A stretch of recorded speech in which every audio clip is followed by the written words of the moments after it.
Action.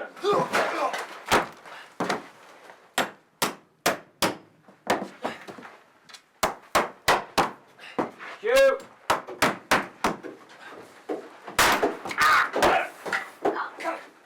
While The Prestige might not be director Christopher Nolan's best-known movie, it still received great reviews and is highly recommended.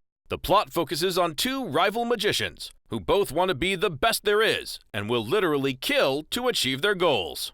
Oddly enough, for Nolan, this was all pretty familiar. In making this film, I found a lot of parallels, a lot of similarities between what magicians do and what filmmakers do.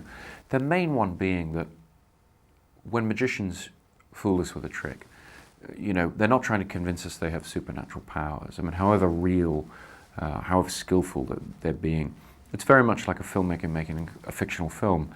However much we're trying to convince somebody of the reality of a scene, it's all within the context of we know it's tricks, we know it's fake, and that's why it's entertaining. 1, okay, run. 2, wait, 3, put your arm there, 4, and then The great thing Chris did with this story is magic on film is never as impressive as magic live, because people will presume, if it's done well, that it was done with a trick of the camera.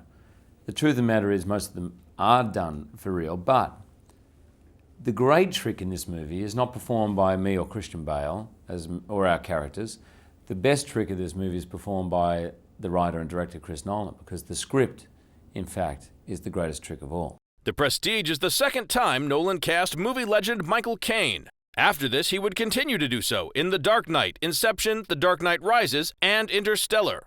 Caine himself knows all too well why he keeps popping up in Chris's movies. I think it's because of my age and my experience. They cast me as a wise man, but they all forget that I don't have any wisdom.